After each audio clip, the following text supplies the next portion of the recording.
दोस्तों नमस्कार।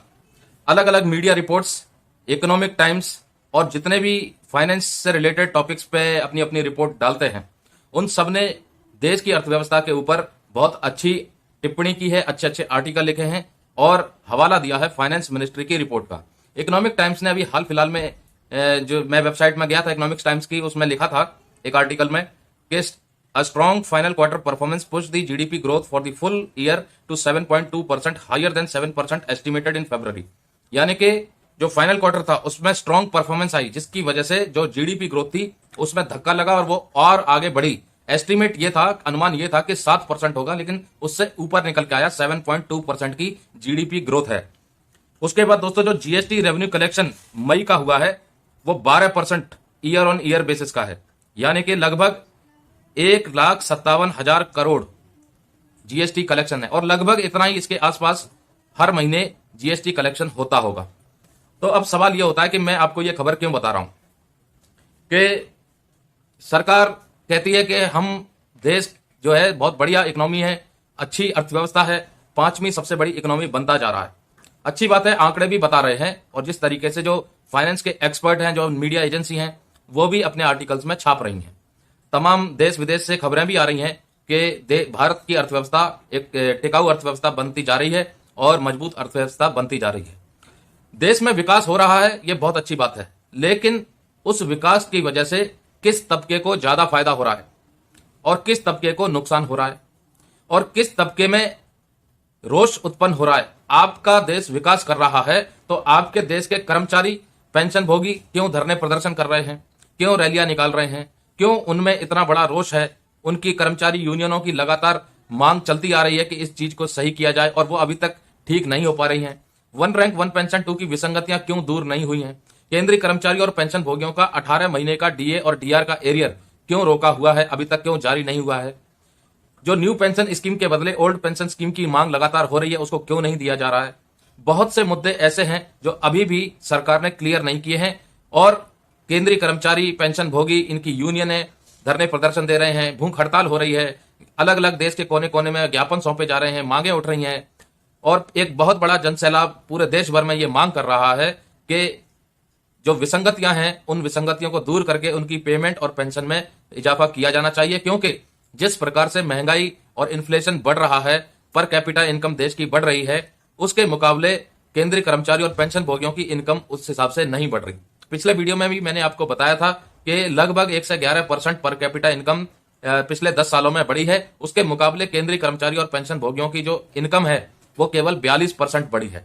तो ये कहीं ना कहीं दर्शाता है कि अगर देश की अर्थव्यवस्था मजबूत है, देश के पास पैसा है, लेकिन फिर भी सरकार केंद्रीय कर्मचारी और पेंशन भोगियों की उन मांगों को पूरा नहीं कर रहे हैं। उसका क्या कारण हो सकता है ये तो मैं नहीं जानता, लेकिन जो आंकड़े लगातार आते जा रहे हैं उन आंकड़ों से यह साफ जाहिर होता है कि देश के पास पैसा बहुत है, लेकिन कर्मचारियों और पेंशन भोगियों को देने के लिए नहीं है। और जो उनका एक्चुअल में हक है, 7th पे कमीशन की रिकमेंडेशन के मुताबिक डियरनेस अलाउंस और डियरनेस रिलीफ केंद्रीय कर्मचारी और पेंशन भोगियों का हक है जो उन्हें मिलना चाहिए, और वो उनको नहीं दिया गया। वो भी 1 नहीं, 2 नहीं, 3 नहीं, पूरे 18 महीने का, ये आप सब जानते हैं। तो सरकार कब तक इस पैसे को रिलीज करेगी ये भी अभी कुछ स्पष्ट नहीं है। और जो विसंगतियां हैं पेंशन को लेकर के, उन विसंगतियों को कब तक दूर करेगी इस पर भी कोई स्पष्टीकरण नहीं है। 4-5 महीने हो गए भूतपूर्व सैनिक वन रैंक वन पेंशन 2 की विसंगतियों को लेकर के धरने प्रदर्शन दे रहे हैं, अलग अलग जगह पर देश के कोने कोने में सांसदों को ज्ञापन सौंप रहे हैं, कुछ जगह पर तो भूख हड़ताल पर बैठ गए हैं, लेकिन सरकार की तरफ से अभी कोई संज्ञान नहीं लिया गया। सिर्फ बात चल रही है, चर्चाएं होती हैं, मीटिंग्स होती हैं, लेकिन निष्कर्ष उसका कुछ नहीं निकलता। सिर्फ समाचारों में, सोशल मीडिया पर ये खबरें आ जाती हैं कि बहुत पॉजिटिव रिजल्ट आया है, बहुत पॉजिटिव मीटिंग हुई है, लेकिन उस पॉजिटिव मीटिंग का पॉजिटिव रिजल्ट देखने को नहीं मिला है। और वो पॉजिटिव रिजल्ट होता है सरकारी चिट्ठी जो ये कहती है कि इन विसंगतियों को दूर करके नए तरीके से पॉलिसी को फ्रेम किया गया है।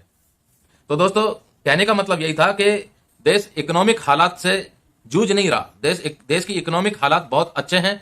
ये तमाम जो इकोनॉमिक के एक्सपर्ट हैं, इकोनॉमिक्स के जो न्यूज एजेंसियां हैं वो बताती हैं, और विदेशी न्यूज एजेंसियां भी बताती हैं कि भारत की अर्थव्यवस्था बहुत मजबूत होती जा रही है।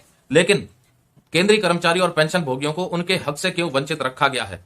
और अगर हर केंद्रीय कर्मचारी, हर पेंशन भोगी कोर्ट का दरवाजा खटखटाएगा तो देश की सरकार पर एक धब्बा सा लगता है, क्योंकि जो चीजें सरकार को क्लियर करनी चाहिए उसके लिए अगर जनता बार बार कोर्ट में जाए तो कहीं ना कहीं ये माना जा सकता है कि जो व्यवस्था है, जो देश की इकोनॉमिक हालात के बाद भी सरकार उस चीज को पूरा नहीं कर रही है, तो रोष है और सरकार का कहीं ना कहीं एक असफलता का भी प्रमाण माना जा सकता है।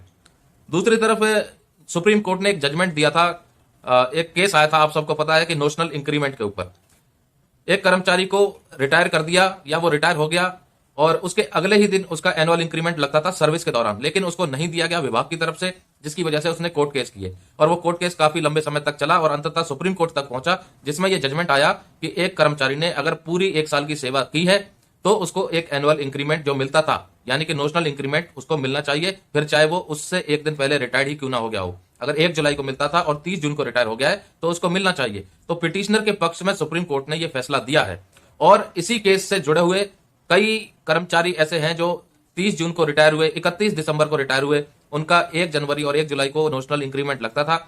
उसके ऊपर कई मंत्रालयों ने डिपार्टमेंट ऑफ पर्सनल ट्रेनिंग, जो कि नोडल एजेंसी है इस सब्जेक्ट मैटर में, उससे क्लैरिफिकेशन मांगी है कि क्या कंसीडर किया जा रहा है, क्या एक्शन लिया जाना चाहिए, क्या जो पेंशनरी बेनिफिट है नोशनल इंक्रीमेंट का वो सभी पेंशनर्स को दे दिया जाना चाहिए। तो दोस्तों, सुप्रीम कोर्ट का जजमेंट आते हुए महीने, 2 महीने, 3 महीने तक हो चुके हैं, लेकिन अभी तक डिपार्टमेंट ऑफ पर्सनल ट्रेनिंग ने वो चिट्ठी जारी नहीं की है। तो ये कह सकते हैं कि सुप्रीम कोर्ट के आदेश की कहीं ना कहीं ये टाल मटोल भी किया जा रहा है।